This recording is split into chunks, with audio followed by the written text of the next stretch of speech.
Get comfortable with being uncomfortable.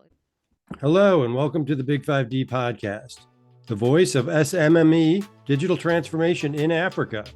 Today's episode is brought to you by Duda. Every 17 seconds, a new website is built on Duda. To learn more about working with Duda, visit them at duda.co. Today's guest is Michelle Geere, CEO of Adbot, a Cape Town-based startup focused on automating digital marketing for SMEs. Her company is built on AI, and we have a long conversation about how AI is transforming digital marketing, and even more broadly on how AI is transforming our culture. It's a great conversation, and we hope you enjoy it. Welcome to the BIG5D Podcast. I'm Charles Laughlin, your host. I'm content director for Big5 Digital. I'm here with Michelle Geere from Adbot. Michelle, how's it going? Good. Hi, Charles. Thanks for having me. It's our pleasure. So tell us what Adbot is. Right. So Adbot is a AI machine learning tech stack that helps you automate your Google and Bing ads. So if you are a startup and you're moving from basically pre-seed or seed MVP essentially into your seed or Series A, you need to get people who are not friends and family that need to use your product or service. And for that, you need tools like search to get those people who are not as familiar. And what that means for the business owner is usually sitting 12 o'clock at night, trying to figure out how Google works or how Bing works and moving money across the two platforms. So our product actually solves that problem.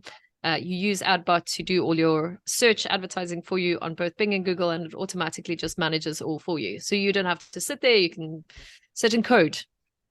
So we'll get into the AI element of this shortly, but so there's zero. How would you describe the learning curve to use Adbot versus just doing it all on your own? Yeah, it's a great question. So usually, like if you were a business owner and you asked or invited somebody or asked somebody to do your Google ads for you, what they would say is that you have to spend a specific amount, and that's for the learning curve. So what the learning curve involves is like you have to do a lot of keyword research. So what people are searching for, what are your competitors kind of like ranking for, and you have to try and figure out strategies around that. Because the AI kind of like stack that we use already has that learning, it really picks up quite quickly. So there's not really much learning. All that it really does is like in 20 days time, it figures out what is the optimal for your industry. So very little money wasted or spent on learnings as such. So ordinarily you would learn by wasting a lot of money on ads that don't work. Exactly. Okay. And so you eliminate that piece so that people get up and running faster with effective ads. Is that fair? Yeah, that's absolutely right. And the idea is to get you as many clicks on your ad so that people can go through to your website as possible for the least amount of cost. Okay. Are there other ad platforms you're thinking of expanding this into? You said Google and Bing. What about, say, Facebook ads? Right. Yeah, absolutely. So we really want to. So we're busy expanding into Facebook, but our passion is small businesses, and specifically like small businesses in Africa. Mm-hmm. And if you think about like how much money is available when you start out, what is the capital layout? We've just realized that search is probably your most affordable channel when it comes to conversion. Once that business grows, the next channel that they usually look into is Facebook and Instagram, which is more your awareness channels. So we are looking to expand into that. But at the moment, we really just want to focus, make sure that our platforms are servicing the needs of small businesses and getting as many customers as possible, especially in that early age. Okay. So you're focused on platforms that convert versus platforms that build brands. Is that correct? Okay. Correct. Yes. Okay. But eventually a business grows into the point where they need to do both, right? They need to convert and they need to do some brand building, right? Yeah, absolutely. So that's why you need to sort of expand into different ad platforms. Okay. Totally. But my vision or my vision would be that, you would come to our platform of sorts. You would put in your URL and you would say, do you want conversions or brand awareness? And you know, with all the magic of AI these days, it will just create your funnel and your media assessment, and you know, just run your campaigns on whatever channel is going to give you that result. So hopefully in the near future we can get to that world. Great. So quick question about your customer base. You seem to be focused on kind of the startup world, or, you know, somebody has you can tell me more accurately than I can make up who your target customer is, but I'm thinking more like a small tech startup than a car dealership in Cape Town or something like that. Tell me where I'm wrong. Tell me what your customer base is and why it is what it is. Right. So it's actually both. Okay. What's really great about the product is that it can manage kind of like either optimization for conversion. So if you're a tech startup, what you really want to do is get customers to try your product at least once, because you need that information to show proof of concept. But as a small business owner in the service business, so say, for example, you're a plumber or electrician or a car sales dealer, what you're looking for is you're looking for calls, right? Or foot traffic. So in that case, you want as many people kind of like searching and doing their research online, finding you, and then giving you a call to book an appointment, either as a plumber or not. So our platform tracks for conversion, so it counts conversion, but it also actually looks at phone calls. So how many phone calls were made off your ads, how long that person was speaking to you, and you can track that back to, did you make a sale at the end of the month as well. Okay. And so for both. Okay. So, and how do you acquire the car dealer and the plumber versus the tech startup? I mean, what is your customer acquisition approach? Do you have salespeople, for example, calling on small businesses, or do you do outbound ads using your platform? We do use our platform, okay. But the approach is very different, right? So you can think about a tech startup. A lot of the explanation and education you have to do for the car dealership is not necessary for the startup owner. So if you kind of very, like if you talk about ChatGPT or whatever with the tech startup, they totally understand what you're talking about. If you introduce AI, nobody's scared. Everybody's quite excited to adopt the technology.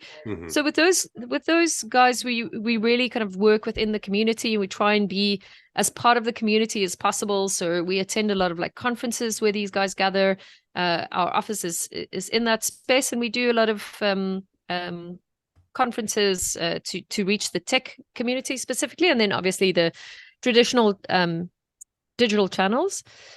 When we look at the SMEs, which is more your service-based, retail-based customers, which is not necessarily related back to tech, for those guys, it's very much a call, right?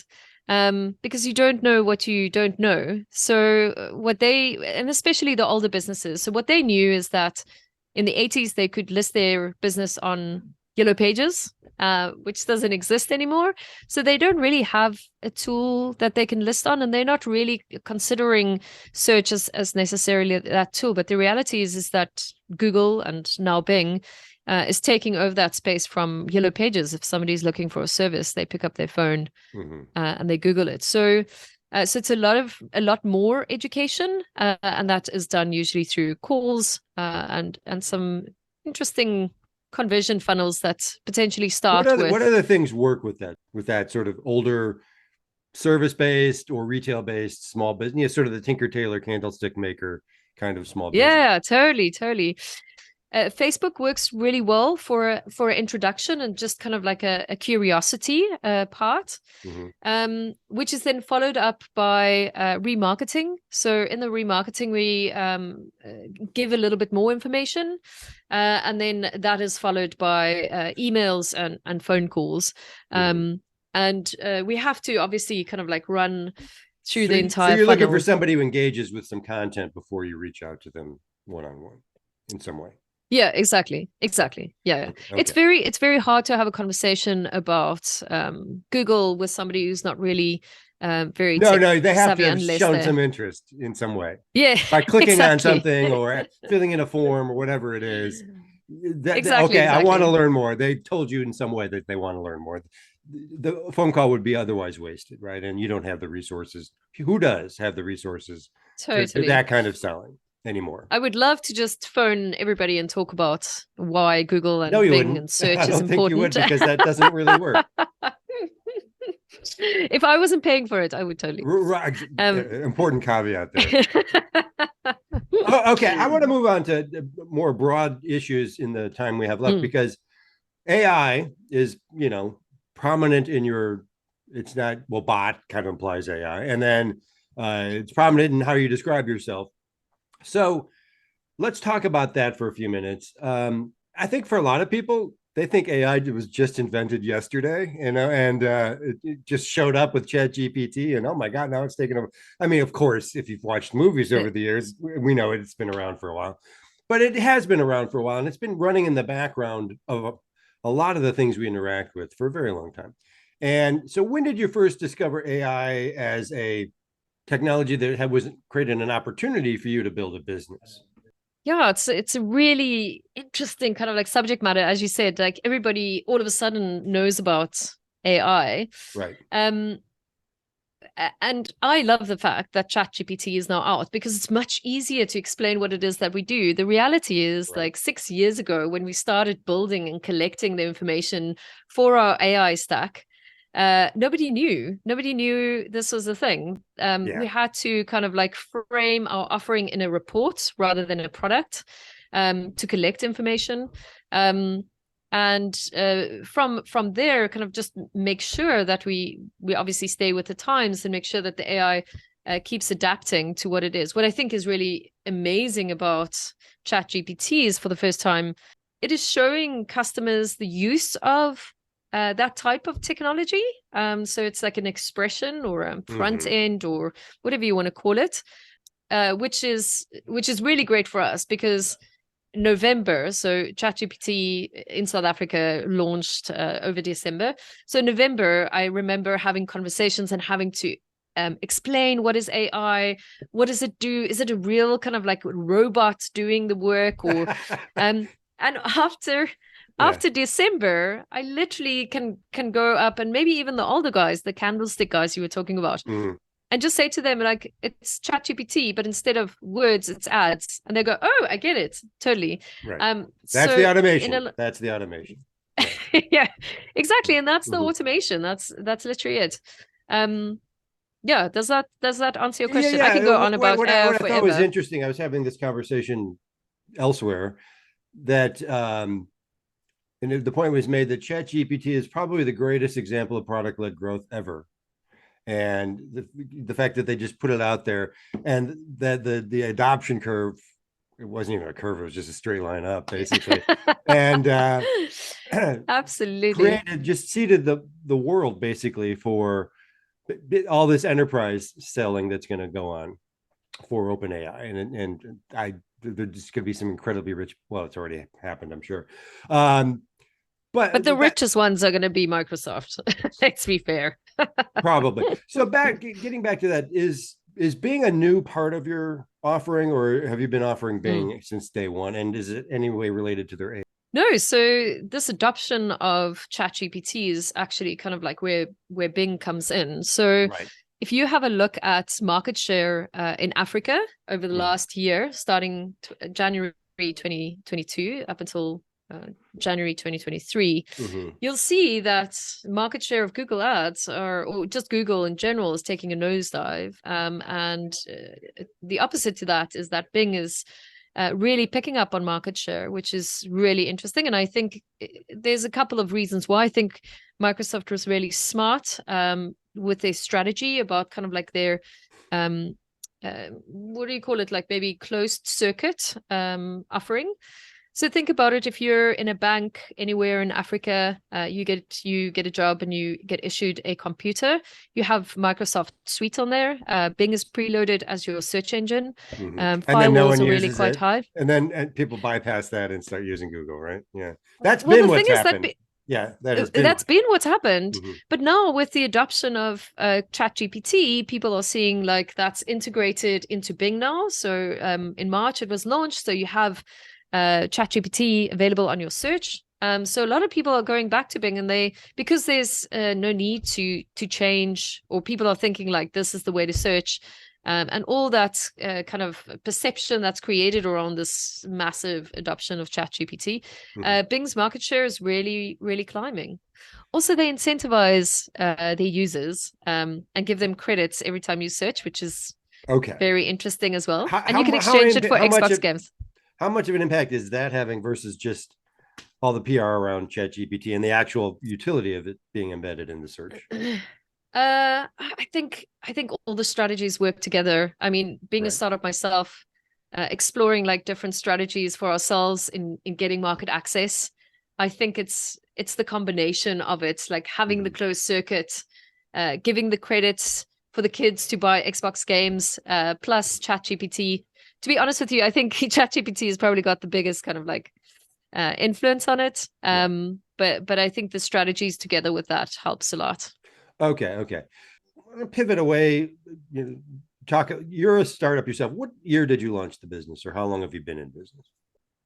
So in South Africa, we had lockdown in 2020 March. We started in February. It feels like 100 years ago, doesn't it? Yeah. Yes, indeed. And a totally different world at that point. So we set up, we were ready to rock and roll. And the world closed down. We had to make changes quite quickly, and we were it was easy for us because we just basically started. Right. And what we found interesting is like coming out of those 2 years where the world was very different. A lot of things were happening online. Things are going back to kind of real world environments. So what we are finding as a startup is now we have to kind of like change to adapt to what the world is now looking like, which might not always be just online. Maybe it's more location based or right. Well, yeah, that's a lot to sift through, isn't it? Because I think a lot of this is always a bit mixture of opinion and observable fact and survey research and other things. So how much of what we thought was going to be the new normal during COVID actually became the new normal, Totally. Curbside pickup and things like that. It still happens. I talk to people all the time who say they use curbside pickup all the time. I'm like, why? I like going to the store, and because that's just a matter of opinion and or preference, personal preference. But I think we're seeing, how do you see it, and how much is your business adapting to what do you perceive as the new normal for small business and how they interact with their customers, and how does that change how you build and what kind of products you're taking to market and so on? So I think you're right. The new normal that we predicted within lockdown is not close to what we're seeing right now. I think there is some stuff that changed. I think a lot of people became more comfortable with online tools. People who never explored. We have something in South Africa called 60/60. So you could order 60 items and it would be delivered to you within 60 minutes. And if you have that, do you ever need to go to the store? And over the lockdown period, you could see that those little motorbikes were cycling around. But heading out of lockdown, what you're seeing now is a lot of advertising for this product at the airport, on radio, all over, because the need to go to the shop and be social. I mean, we're social animals. Of course, we're going to want to interact, and we want to touch and feel, and we don't just want to. If you work from home, if you work from home, this is my personal opinion. If you work from home, as I do, that trip to the store is like entering the world again, And you're one of those old people who stand and chat to the guys at the checkout for ages and ages, which is great. The funny thing is, I go there, then I speak to no one. I don't say a word to anyone. But I'm anyway, exactly the same. But I do think people, once everything opened up again, there is that natural desire to be out and about. I mean, there are people who went into their hole and stayed there, and they're still there. And yes, But I think for the most But part, people wanted to get back to something that resembled what was going on before, yeah, totally. So what we could see in just in our data and our numbers is that where things were purely online advertising and things kind of like shifted purely to online. When the world kind of like opened up, a lot of the guys went back to their physical stores. But the difference was prior to lockdown, they would only have physical store presence, and after lockdown, they understood that they had to have both. So I think that for us is an interesting kind of like change. But yeah, it definitely has that. Well, there's data all over the place about tech adoption in general, just skyrocketing among SMBs worldwide during COVID. And most of that probably did stick in terms of, on accepting digital payments and using online tools to manage every part of their business. If they weren't doing that before COVID, they probably are doing that now. So that sort of, it was in real terms an accelerant for technology adoption, and that has to have an impact on who wants to do more online advertising, and who wants to use more, who is more keen to learn about how to use digital tools to run their business. So I assume you've seen that, but you tell me what you've observed in that respect. Yeah, that's absolutely true. I mean, everything from bookkeeping all the way through to online advertising. I think not just the fact that they've learned how to use these tools. Like, I think the economy is also forcing us to not hire, but find solutions that we can do ourselves. And we can't necessarily hire for every. Let me rather give you an example. So pre-COVID, you would probably hire a bookkeeper to kind of like log all your invoices, etc. But now you have stuff like Zoho and Zero and all of those programs. There's all kinds exactly. of them. And it does it all for you. So all you have to do is really kind of set up an email, and your suppliers emails the system, and the system will capture it. And end of month, it's really like an hour's worth of work to document and put together what you need to do. So I think people are realizing that where they had to hire a person, they can probably use software now to solve that specific need, and perhaps like hire somebody, an expert that can come in for a specific time, which does save you a lot of cost as well. Once you discover that, you're never going to go back, right? I mean, that becomes absolutely not permanent change for sure. Okay, so I want to wrap up by going back to AI for a minute. So at our recent conference, which feels like a year ago, but it was like a month ago. It does. You gave a great demonstration. I would call it a presentation. It was more of a demonstration of how you use AI in your everyday sort of workflow to run your business, not your customer's business. And so you're clearly someone who's fully embraced using AI tools for everything from building ads to creating content and so on and so on. To the average, back to that Tinker Tailor candlestick maker, what do you think they're going to need to learn, say in the next 6 months, year, 18 months, something like that, related to AI? What do you think they're going to need to learn in order to basically remain as viable businesses? So number one, I think they need to be open to some of the AI. I think that there's a lot of kind of conversations out there that makes a lot of them fearful of the tools. It's going to replace us all. Yeah, we're all going to be replaced. And some of us, I think some of us will be. But there's more than a germ of truth to that. But it can create this fear loop that just crowds everything else out. But this morning, I was at a conference where will.i.am was talking, and he was saying like his job will be replaced by AI. Exactly, he was saying like I create my music on technology, on computers and all sorts. If you have a look at how I'm creating my music in 2018 versus what it was back in the 90s, it's already different. What it's going to look like in the future, So he was saying his job is at risk. Lawyers' jobs are at risk, and I think that what he said in that presentation or on the conference that I thought was really amazing is that how you adapt to the new way of doing it is going to be what your job will look like and what your job description will be.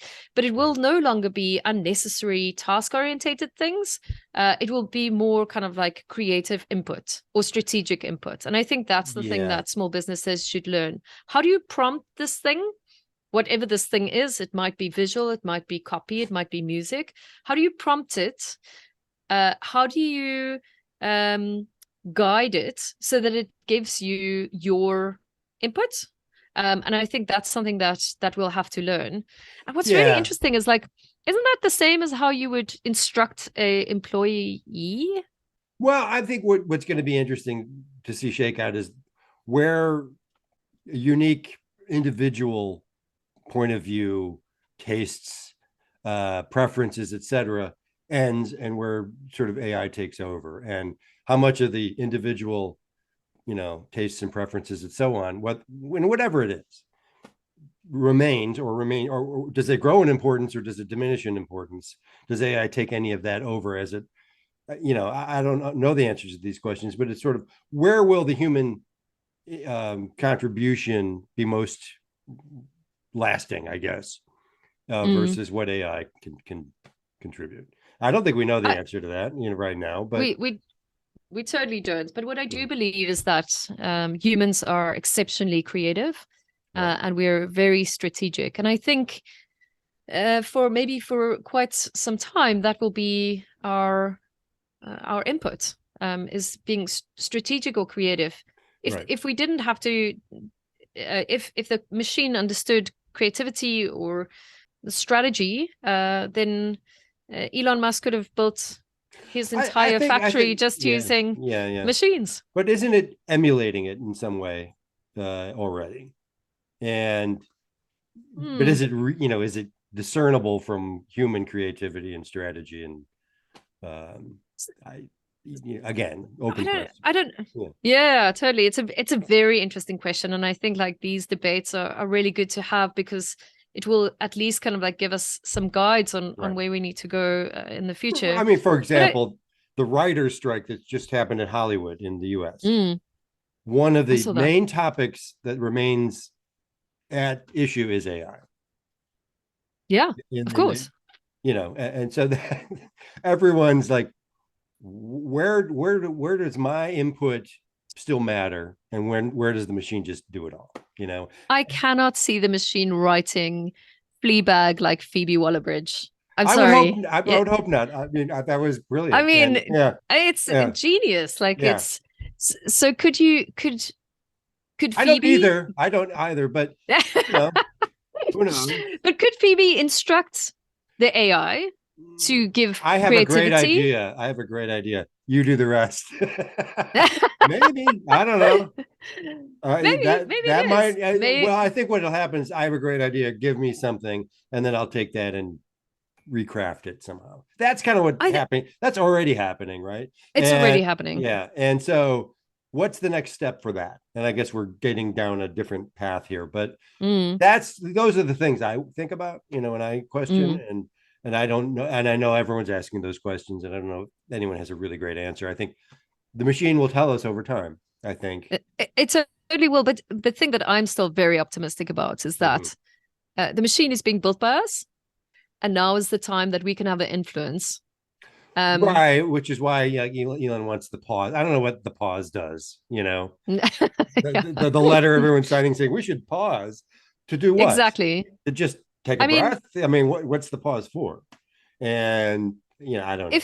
If the pause is for giving the right inputs, I think that, or deciding what the input should be, maybe I think it's a pause for regulators to step in and make some decisions. That's what I inferred. I don't know if that's what really was intended, but I would think that would be one use for the pause. But is it too soon for regulators to really wisely regulate this? I don't know. Maybe too late. Yeah. I'm really not sure. But I just think we have to have an opportunity to give our input, because if we are able to kind of like give as much input, remember this is like based on our input, like we're creating it. If we have more input in, I don't know, ethics, if that's what the debates are about, or I don't know if the debates are about ethics. I think the biggest, we're getting very broad here, but that's okay. I think totally. I think the biggest concerns are things like misinformation, deepfakes, that kind of thing. That's one area, and I think the other area is labor. Yeah. I think there's, I'm sure, many other big concerns, but those are the two I would imagine are most like on the top of people's lists. It's like, this is going to be a disinformation engine that's going to make the current crazy situation way worse. And it's going to take everyone's job. Those are the two paths I think this conversation, AI skepticism and fear of AI go down. There's many others. Absolutely. Yeah. But don't you think it's like everything in the world is a bit of a pendulum? So it always it's going to take our jobs, kind of like sits on the one side. And then somebody's going to come in and give them back to us, or do UVI or something. There'll be an answer to it. I don't know if it'll be the right answer. Absolutely. Totally. Yeah. But think about Africa, right? So we don't, like, there's a large portion of people who don't have the education. They can't speak necessarily fluent English. But if they just have ChatGPT, they could write really nice letters, or they can communicate, or do gives rough them drafts a skill set. Code set for a new product. Yeah. Or contracts, or so where you had to like learn for such a long period of time, be in a different country, have all the so education is the big disruption, I think. That may be the one that we're not talking about enough, is the higher education, disrupting higher education. Sort of taking that step out of that's an empowering interpretation of AI, which is that people who didn't have access to expensive higher education, depending on where you are, it's generally expensive, and totally, can you use these tools to bypass what previously was required? Yeah, absolutely. And I think like a lot of Africans are using it. So I'm Afrikaans, and the community that I come from is very Afrikaans. So a lot of the times their English isn't really fluent, so much so that you struggle to understand what they're saying.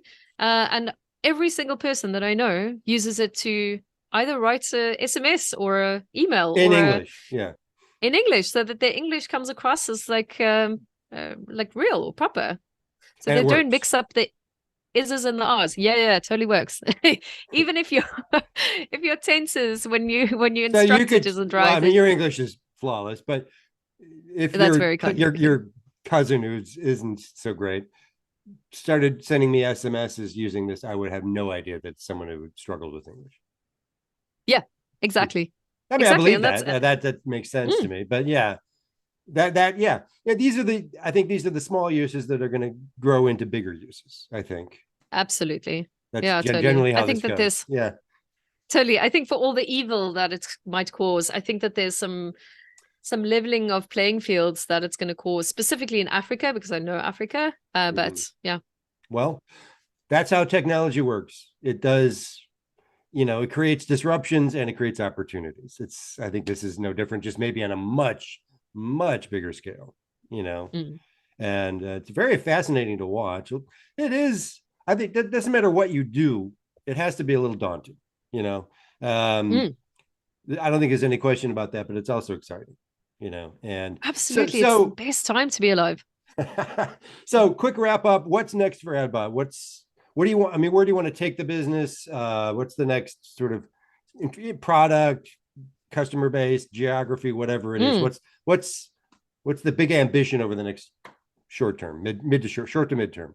So our absolute passion is to make sure that small businesses in Africa have access to markets, right? Online advertising is the easiest and fastest way to do that. Channels like search is the most, gives you the most conversions. So our 100% aim going to be for the next year is going to see how we get this into all the markets in Africa, starting with Nigeria. And when I say all the markets in Africa, it's a little bit different to when you get that doesn't mean all the into countries. markets. That does not mean all every the single country we want to be all the countries. Okay. We want to be in all the countries. Mm-hmm. But we are going to look at partnering with bigger telcos and banks. And the reason we want to do that is because somebody once said that every startup in Africa is a fintech startup. And I'm starting to realize that that is very true, because you're not solving just for example, us. We're not just solving for ad tech. If we move into Nigeria, only 1% of that population has credit cards. So how are we solving to make sure that these guys are able to pay for ads? What is that user behavior? How can we get a system in place in order to get them to pay for their ads? In a way that they understand. And in Nigeria, that solution is different to Kenya, to Tanzania. So is this something you build, or is this something you partner for, you integrate for? So we have an existing example. I can't mention the names as yet. Soon we'll reveal that. But so we will integrate into a system. And we'll partner. So it's a combination of integration. So we build a system that can accept certain financial payment. And we have to partner because that partner offers that specific. But anyway, you're payment system. Have you launched in Nigeria, or is that coming up in the near term? Or I didn't. It will probably be in the next week. That's pretty soon. Launch. Okay. Maybe by the time this podcast publishes, you'll have launched in Nigeria. We'll do hopefully it'll be a few days before that, but anyway, congratulations on that. And so amazing. Now, final question is, how is, again, I keep going back to AI. Is it changing Google Ads, just the implementation of them, not just from your platform, but broadly in any meaningful way already? Or what do you see happening in the next little bit? We can end on that. Yeah, sure. That's a really big question. Maybe I should have been the second question, not the last one. Fair enough. So I think it's obviously impacting everything. So from a very basic structure, or from a very basic kind of like sense, what it is changing is that nobody's doing keyword research anymore like they did in the past.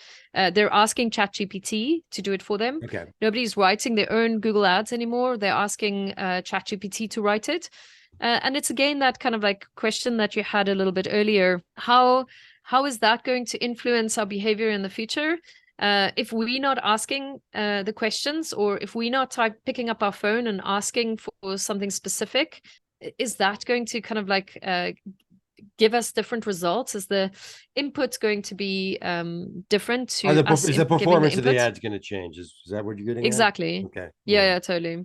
No, you're not saying, are you, it's too early to say, or? At the moment, it's a little bit too early to say. What we are seeing is that if you were a human, you would have to do a lot more research on keywords, whereas so is it going to create more volume of use of the platform? Absolutely. Okay. Loads of volume. And also remember, with Bing increasing, between Google and Bing, it's going to, you're going to have to be on both platforms, and you're going to have to like apply these strategies on both. So it's going more to become competition means more... that tends to drive down performance, doesn't it? I mean, or does it? Yeah. So they have to have the search traffic to match the volume of advertising.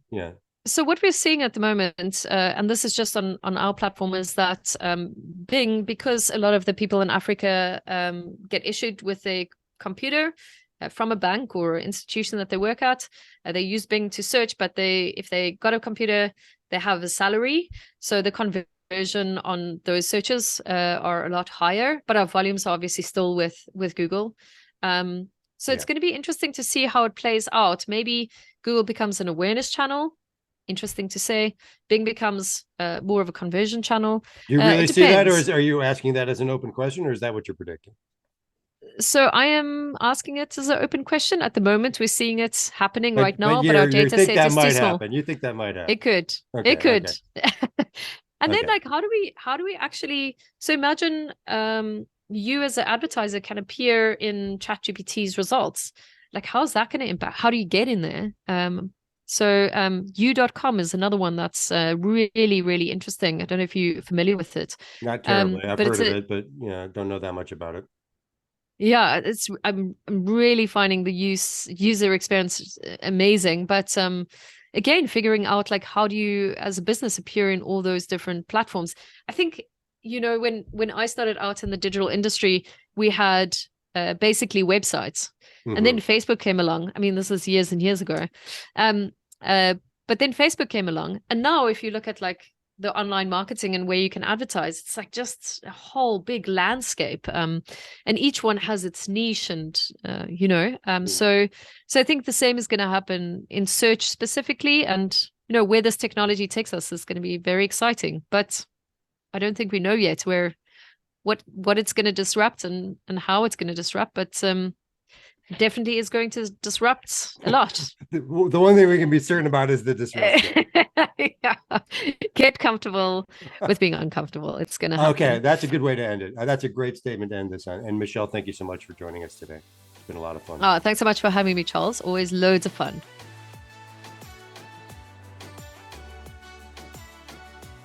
Thank you for joining the BIG5D Podcast. This podcast is a production of Big5 Digital and is written, produced, and hosted by Charles Laughlin. Thanks to today's guest, Michelle Geere of Adbot, and to our sponsor, Duda. Please visit duda.co, that's duda.co, to learn how Duda helps digital marketing agencies build world-class websites for their customers. If you enjoy this podcast, please follow, rate, and review us wherever you listen. And thank you for joining us, and see you next time.